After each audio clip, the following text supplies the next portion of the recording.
Hop l'actu, rubrique formation au métier de la mer. Le plaisir de vous accueillir aujourd'hui, Monsieur Pomès. Vous êtes donc le directeur du Centre européen de formation continue maritime de Concarneau. C'est cela? C'est tout à fait ça. Merci Eric, merci de nous avoir invités. Alors, Centre européen de formation continue maritime de Concarneau. Concarneau est le siège, mais le centre est européen. D'accord. Est-ce que vous pouvez nous représenter un petit peu mieux cet établissement basé à Concarneau? Alors, cet établissement est le plus important centre français de formation maritime. Il a pour vocation de former d'abord les marins, les navigants, et puis aussi aujourd'hui tous les acteurs de tous les métiers du monde maritime. Il est basé en Bretagne parce qu'un marin français sur deux est breton. Donc nous formons un minimum un marin français sur deux. Aujourd'hui, c'est 2500 stagiaires par an qui viennent se former au Centre européen de formation continue maritime. Alors, le plus important au niveau européen, justement, pour quelle raison? Au niveau du nombre de gens en formation que vous recevez, au niveau des outils que vous proposez, des formations, de la diversité? Alors, la formation maritime a la particularité d'être une formation très particulière, justement, parce qu'elle est régie par des conventions mondiales et des conventions internationales. Aujourd'hui, il n'y a pratiquement plus d'entreprises maritimes nationales. Elles sont toutes internationales, voire mondiales. Et les équipages dans les navires professionnels, sont des équipages multinationaux, multiculturels. Les diplômes que nous délivrons, les formations que nous délivrons ont exactement la même valeur dans tous les ports du monde. D'accord, ça c'est intéressant. C'est vrai que de temps en temps, on a des problèmes d'équivalence suivant les réglementations dans certains pays, dans certains créneaux professionnels. En l'occurrence, là, sur ces métiers maritimes, c'est une validation internationale. Voilà, c'est le seul métier au monde dans lequel ça existe. Il existe une convention internationale ratifiée par l'OMI, l'Organisation maritime internationale. 120 pays ont ratifié cette convention, ce qui fait qu'aujourd'hui, un marin formé dans n'importe quel centre de n'importe lequel de ces pays reçoit exactement le même brevet, le même diplôme, pas toujours exactement la même formation. Alors pour entrer un petit peu dans les détails, je serais curieux de connaître un petit peu mieux justement les métiers maritimes qui sont proposés en évoquant un peu l'attractivité, les évolutions qui peuvent y avoir, les différentes mutations peut-être sur les dernières décennies. Alors bien entendu, dans ces métiers, il y a des métiers de navigants. Il faut savoir conduire un navire, il faut savoir le manœuvrer, il faut savoir le faire progresser. Vous parlez de quel type de navire par exemple là? Alors chez nous, ça va du petit bateau, du navire de quelques mètres, avec une personne, un individu qui va avoir créé sa propre activité, par exemple ici, dans le golfe du Morbihan, sur le tourisme en particulier, jusqu'au grand cargo de 400 mètres de long pour le plus grand aujourd'hui mondial, qui sont des porte-containers ou alors des pétroliers, des gaziers.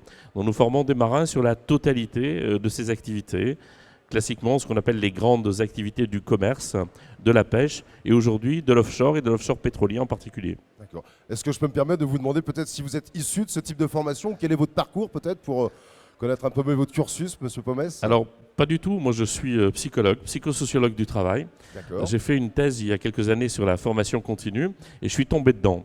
Et je suis passionné par ce métier. La formation continue, c'est un métier de militant. C'est un métier fantastique où on peut tirer les gens vers le haut. Vous savez, en formation continue, les personnes qui viennent nous voir, des adultes, on leur permet d'aller plus loin dans leur vie, d'aller plus loin dans leur carrière, d'aller plus loin dans leur métier. Et en même temps, si on leur permet quelquefois de se reconvertir, de changer de métier, de passer à autre chose. J'allais évoquer la reconversion, puisque c'est vrai que formation continue, on pense plus en effet à des adultes, donc des gens qui soit sont à la recherche d'une première formation ou d'une nouvelle formation pour une reconversion professionnelle. Alors, je vous disais tout à l'heure que je ne suis pas venu du monde maritime. Aujourd'hui, une personne sur deux qui rentre dans notre centre, dans l'accès au métier, dans l'accès à la profession, ne vient pas du monde maritime. C'est une rupture de la tradition historique où on était marin de père en fils.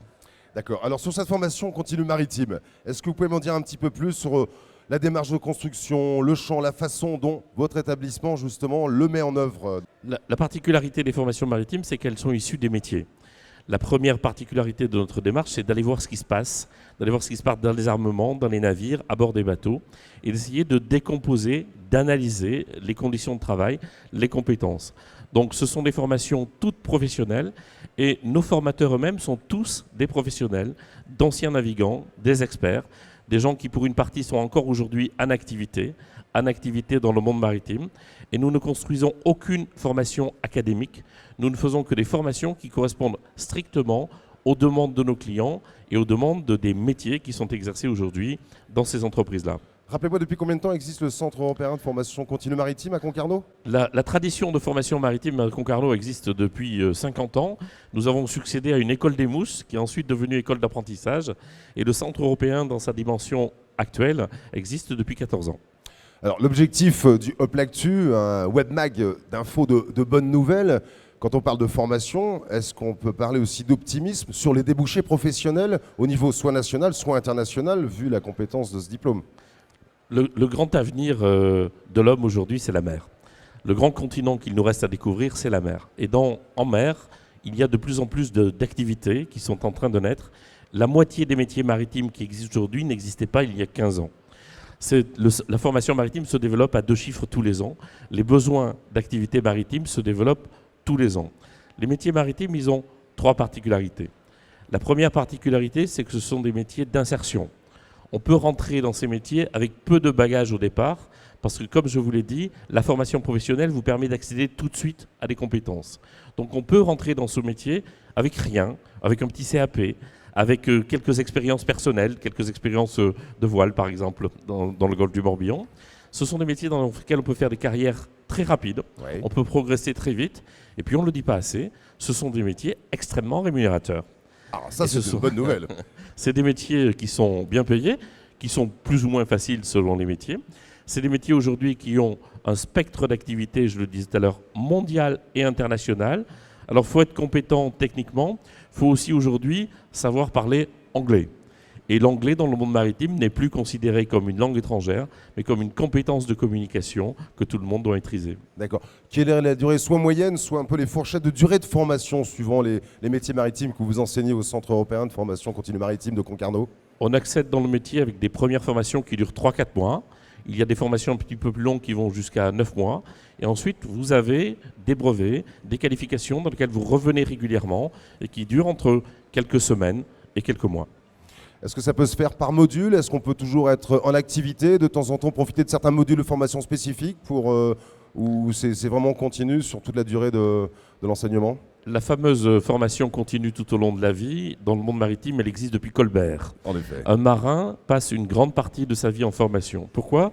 Parce que chaque brevet maritime est adapté à un poste, à une fonction à bord d'un navire et à une typologie d'activité économique. Et chaque fois que vous voulez changer de poste, que vous voulez changer de fonction, que vous voulez changer d'activité, vous êtes obligé de repasser par la case formation. Donc les marins reviennent régulièrement en formation, tous les 4-5 ans en moyenne. D'accord. Vous avez des habitués, des gens que vous avez plaisir à retrouver. Vous-même, vous êtes en poste depuis combien de temps alors du coup? Alors à titre personnel, je suis en poste depuis 5 ans au D'accord. CEFCM. Nous avons effectivement des habitués. Nous avons des personnes que nous avons vu venir vers 20 ans dans des formations d'accès au métier et que nous revoyons aujourd'hui sur des formations d'officiers supérieurs, sur des formations de capitaine de pêche par exemple ou de chef de car illimité et que nous avons vu comme ça grandir. Et nous avons encore mieux, certains de ces habitués qui étaient élèves chez nous il y a quelques années sont devenus aujourd'hui formateurs et enseignants au CFCM. Autre bonne nouvelle. Ce Hop L'Actu, bien sûr, permet de parler d'optimisme pour l'avenir. Alors, en ce qui concerne l'avenir, justement, du Centre européen de formation continue maritime, des projets précis dans le cadre du développement de votre établissement, des formations? Aujourd'hui, nous étions en centre breton, nous nous sommes développés sur la totalité du territoire national. Nous avons 7 établissements en Bretagne, mais nous intervenons aujourd'hui à Marseille, à Rouen, au Bordeaux, au Havre. Nous venons de développer une activité internationale. L'an dernier, nous avions des formateurs à Saint-Pétersbourg, à Odessa, à Shanghai, à Dubaï, au Maroc, dans les Dom-Tom, à Saint-Pierre-et-Miquelon et ailleurs. Et nous sommes actuellement aujourd'hui de développer des formations continues à distance en e-learning. Des formations par Internet sur une plateforme en 4 langues que nous avons bâtie avec des partenaires irlandais, espagnols, portugais et qui permet aujourd'hui de faire de la formation en partie chez soi, à bord d'un navire ou dans son entreprise. Alors c'est vrai que vous évoquez souvent la marine au long cours, les grands bateaux, les grands bâtiments, des gros diplômes. On est au cœur du salon Vents et Marées de Vannes, sur un salon plutôt dédié à la petite unité transportable, en tout cas à la navigation, à la plaisance, au sport de pêche, de glisse, avec aussi la présence de chantiers ou en tout cas différents corps de métiers qui sont présentés, parce que pour que tout ça, ça se mette en place, un salon comme celui-ci, il y a des professionnels derrière. Est-ce que vous pensez plus précisément, en essayant d'adapter un peu au salon de nautique de Vannes, le genre de profil professionnel, de formation qu'il peut y avoir peut-être au niveau du Centre européen de formation continue maritime de Concarneau? Alors ce qu'il faut savoir, c'est d'abord si vous voulez exercer une activité professionnelle en mer, quelle qu'elle soit, aussi petite soit-elle, il vous faut un brevet maritime. C'est une obligation. C'est-à-dire votre petite barque, si elle veut aller sur l'eau et si elle veut travailler sur l'eau, vous avez besoin d'un brevet maritime minimum. Donc on commence souvent comme ça. À côté de ceci, aujourd'hui dans la plaisance, il existe des besoins de formation. Il existe des besoins de formation sur la sécurité, ils sont essentiels. Même les couleurs au large viennent se former chez nous aujourd'hui. Roland Jourdain est passé il y a quelques temps et ils viennent chez nous travailler sur les problématiques de sécurité. Et puis la construction navale, la réparation navale sont aussi aujourd'hui des techniques qui sont des transferts de compétences de ce qui se faisait autrefois dans les grands chantiers. Et nous avons la particularité en Bretagne d'avoir beaucoup de petits chantiers navals qui sont eux sur des niches, qui sont sur des produits extrêmement spécifiques et qui ont besoin d'un accompagnement en développement de compétences, en recherche et développement. On vient de le faire récemment pour des chantiers navals du Finistère. Parfait. Écoutez, merci Monsieur Pomès de cette présentation un petit peu plus complète du Centre européen de formation continue maritime. Si vous cherchez une formation avec, comme le disait Monsieur Pomès, des beaux débouchés professionnels et puis de temps en temps des rémunérations qui sont à la hauteur aussi de la responsabilité et de l'importance du métier, vous n'hésitez pas. Les informations elles sont à votre disposition ici sur le site de optimistepourlavenir.tv où sera diffusée l'émission prochainement, dans les prochains jours. Et puis j'imagine aussi très prochainement sur le site de votre établissement. Bien sûr, c'est efcm.com. Venez chez nous, ce sont de beaux métiers, il y a du travail et l'avenir est radieux. Voilà. Et j'aime reprendre cette petite phrase que vous avez évoquée sur le message d'espoir, si on en a apporté un. Je vous laisse le citer parce qu'il est de vous. La mer, le grand chantier à conquérir demain. Il y a 25 ans, quand j'étais gamin, je regardais les hommes partir sur la Lune. Aujourd'hui, je les regarde embarquer. Vous êtes un rêveur aussi, et ça fait une belle transition. Vous évoquiez Roland Jourdain, le skipper, tout à l'heure.